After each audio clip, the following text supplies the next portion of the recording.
All right, guys, here we're talking about Season 2, Episode 2 of Pushing Daisies. Them daisies just keep Let's pushing. head to the circus. It's time to go to the circus. Real quick before we go to the circus, we open as we often do with a recap and a flashback and some stuff like that, just to knock all that out of the way. Ned brought some birds back to life to try to be nice and be good, and ended up killing some other birds and being a real dick and traumatizing like a whole group. I think of either way he was going to traumatize those kindergartners. If he did nothing, it was going to traumatize them.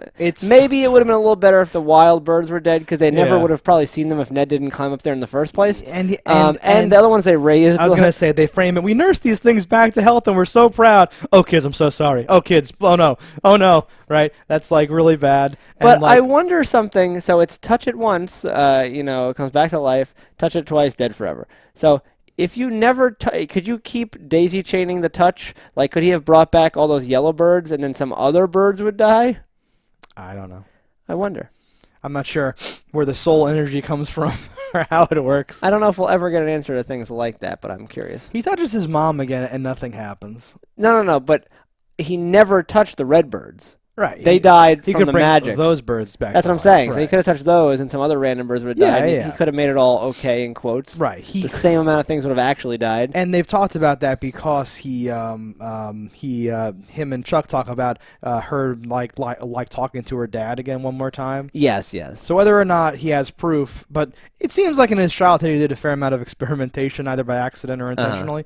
They think that she can get 59 more seconds with her dad if they dig him up and stuff, but whatever. They dig up his putrefied corpse. I'm sure he'll be fine. No, he would be horrible. It would be a bad memory. It would be a bad memory.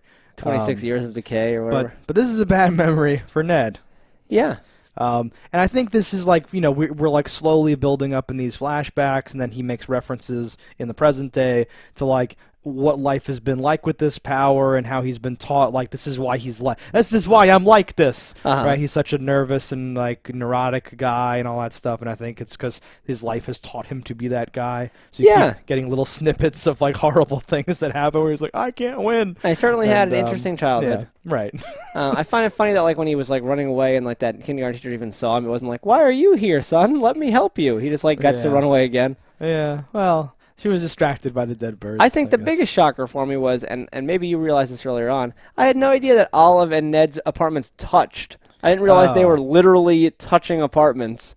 Because it seemed like in the earlier episode that he had to go somewhere to like get to her apartment. It wasn't like open the door and say hi. They haven't done that exterior shot until this episode, maybe? So it was very strange. I didn't realize the doors. Their doors are like touching. You could like, touch both doorknobs at the same time. Yeah, like Olive was out the window looking into his apartment, but I didn't know that it was from her apartment. Like, well, no, I knew that, but I didn't know that like how like those two doors being so close was a kind of a shock to me as well. I knew that they were in the same building. I thought maybe he'd be above her or below her or something like that. Yeah, it didn't ever chime the way it actually is.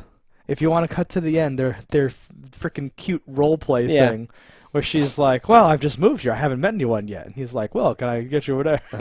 all that dumb stuff. Well, I work downstairs at the pie hole. Well, I happen to own the pie hole. And they're all they like can't hold back their smiles. They're so in love and into it. Yeah, I'm like, dang, they're so in love, Stefan. And I'm not usually into love. So in love. But I like this love. No, I like them. They're a cute couple. Yeah, she makes all these cute faces, and his whole like, because again, like as you get more into his like stupid tortured past, and he looks at her and it like represents all this stuff. He can't stop seeing. This was my first kill. This was my first love. This is right because he killed her dad. Yeah. So, right. This is there's so much baggage, and again, like I'm not qualified to analyze anything, but like I feel like there's some art going on there in like the writing, like it represents something and it stands for things or means something. I get a vague sense. Much like with Childish Gambino's This Is America, I have this weird feeling watching it that there's some art there, and I can't quite explain it to you, but something's art at the moment.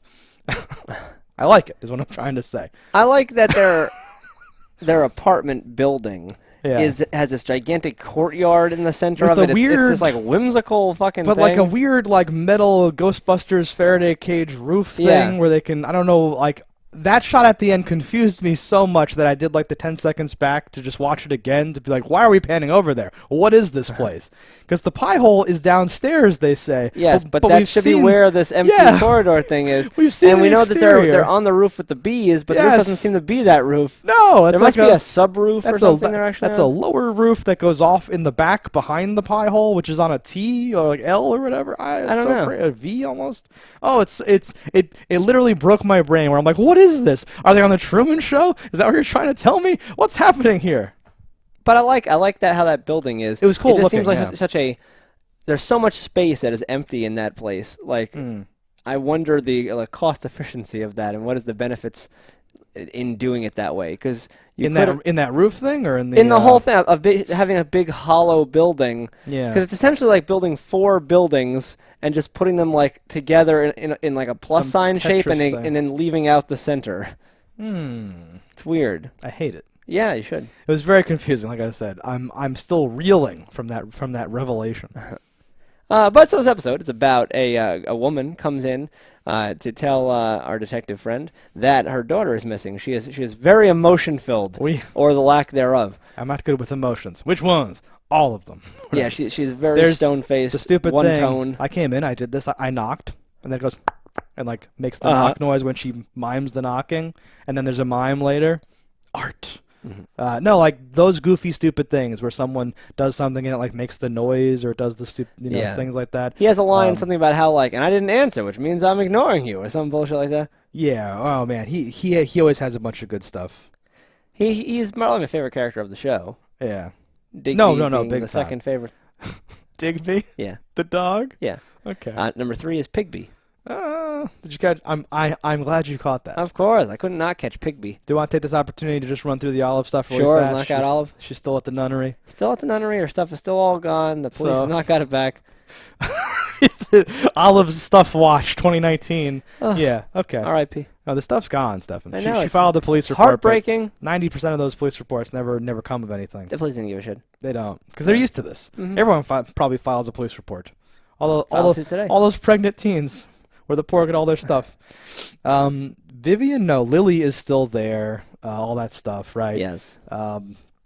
Lily's like an undercover nun with an eye patch. It's great. Yes. Green nuns. And they meet in public areas where they talk too loud over prayers. Yes, and the how she can remotely be incognito. She if she ever turns to somebody, well, you're the only one that's ever had an eye patch here. Yes. I know who you are. I know you.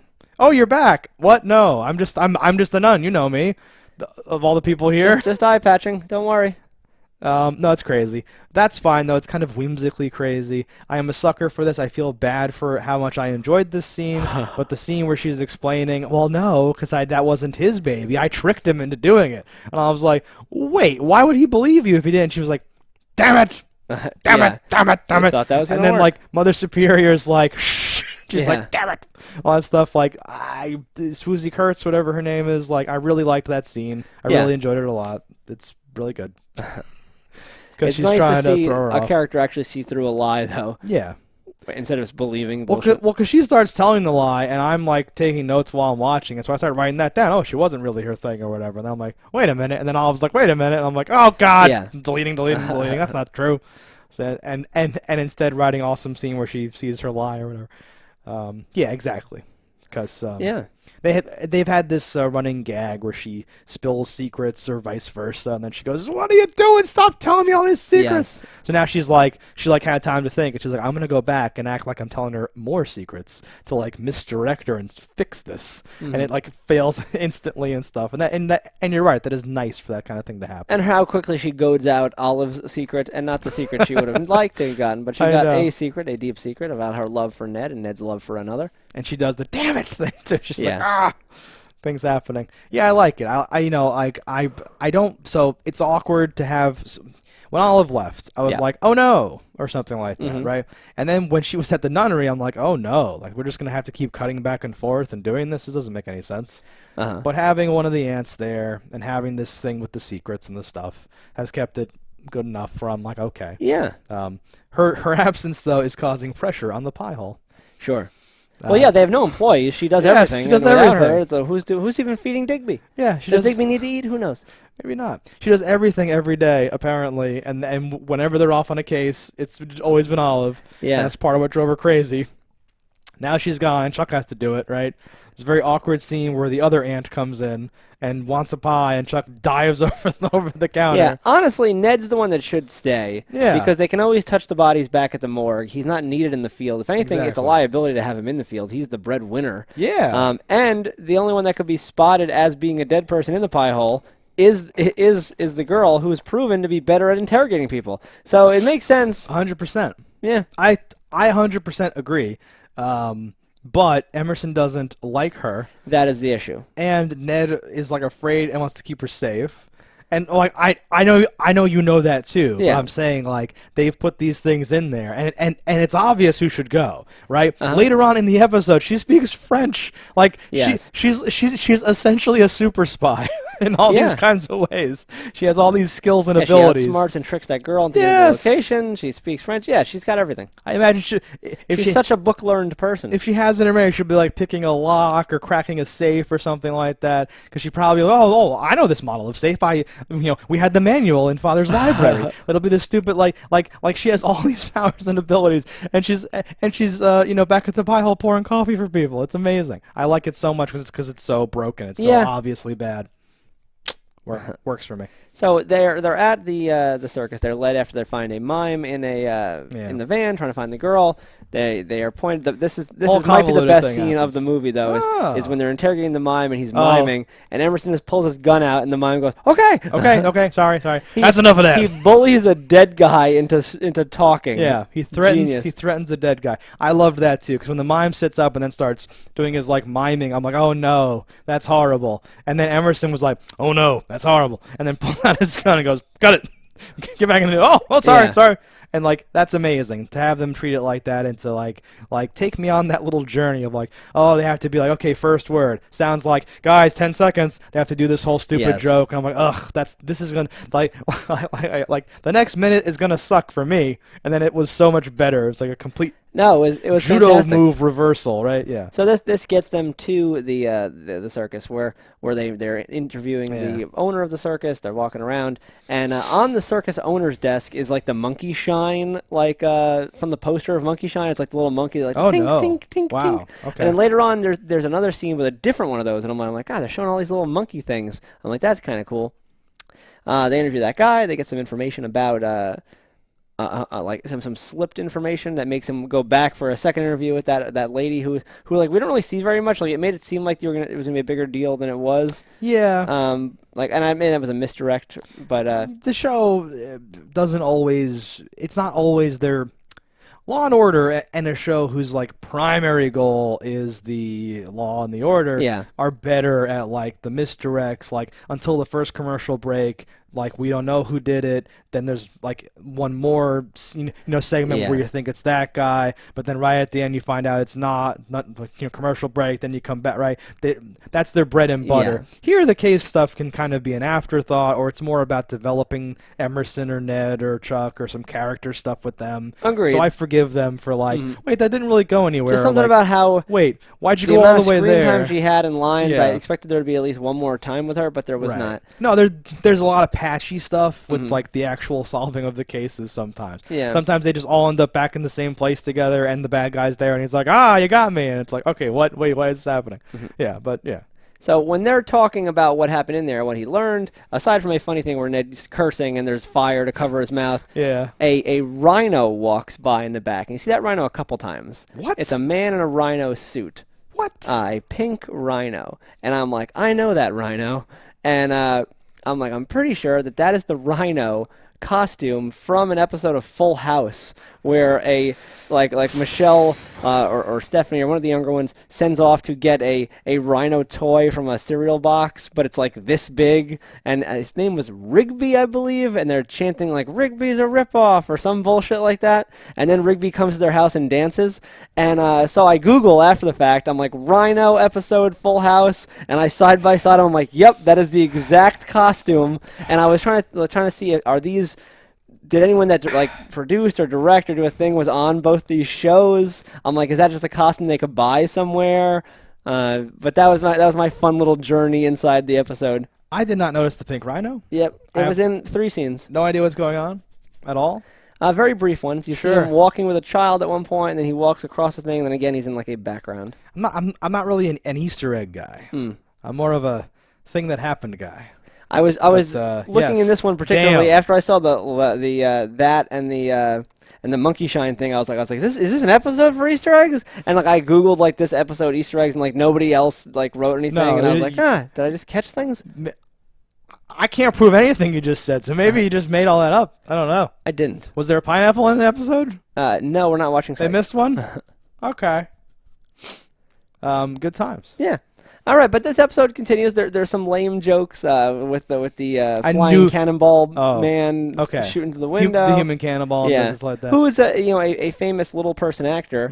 I've seen him in a bunch of stuff. He looked familiar. Yeah. Most recently, I saw him in it was Mirror Mirror. Oh. When you said there were a bunch of bad jokes, I thought you were going to talk about the dead clowns in the clown car. Oh, that's a ridiculous joke, and yes, that is dumb. The one that they pull out of the car and he's in stilts, you're like that's not even a joke. That can't work. And they just have him hanging out of the morgue drawer because he's too long. But they just kept having clowns go by, and they just hung on the one shot so long.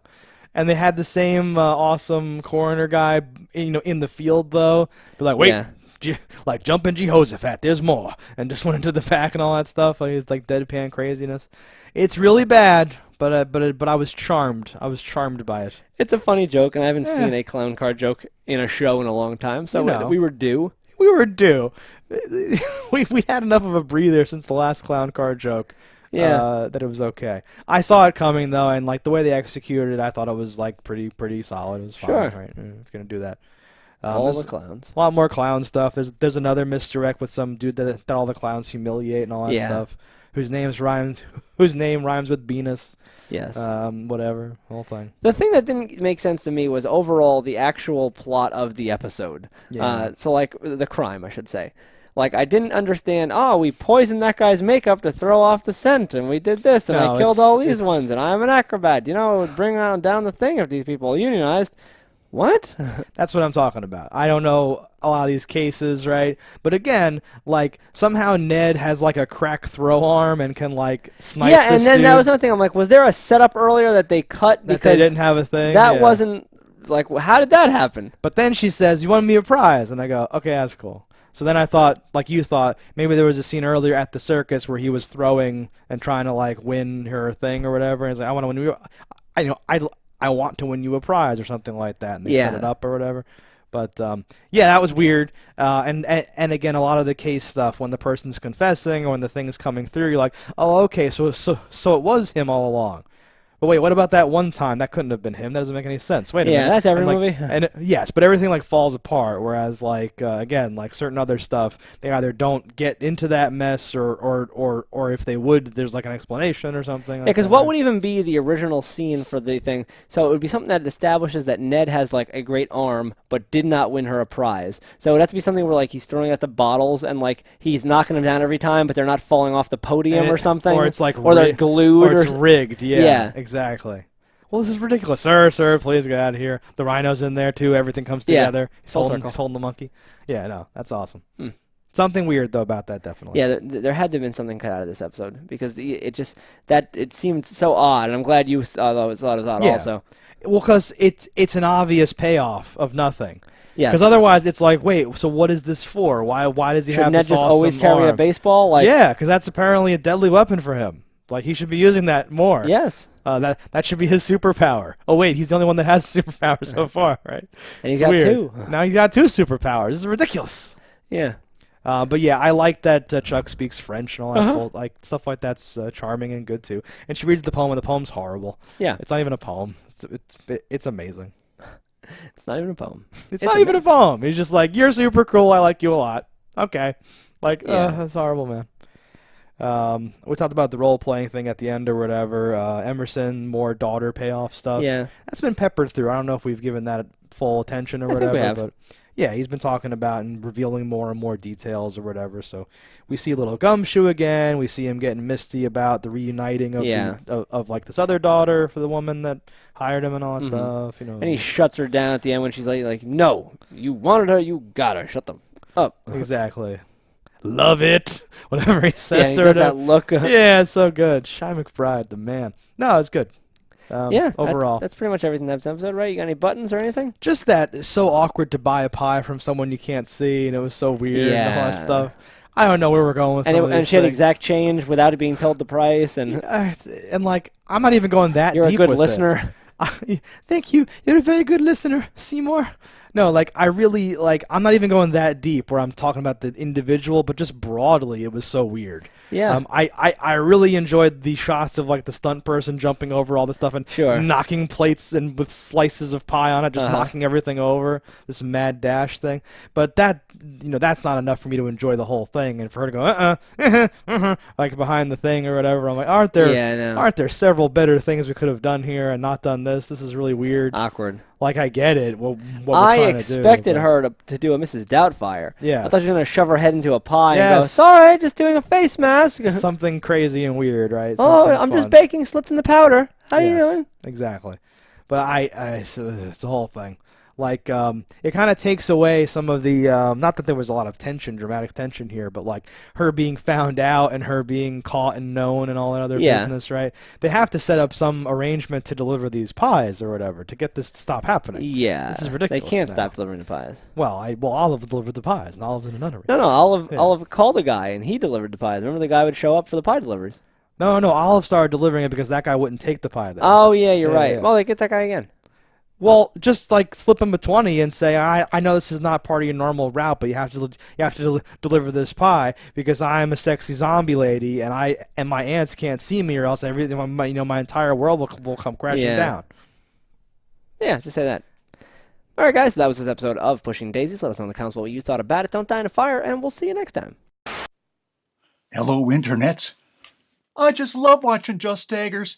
If you've enjoyed this video as much as I have, click that subscribe button.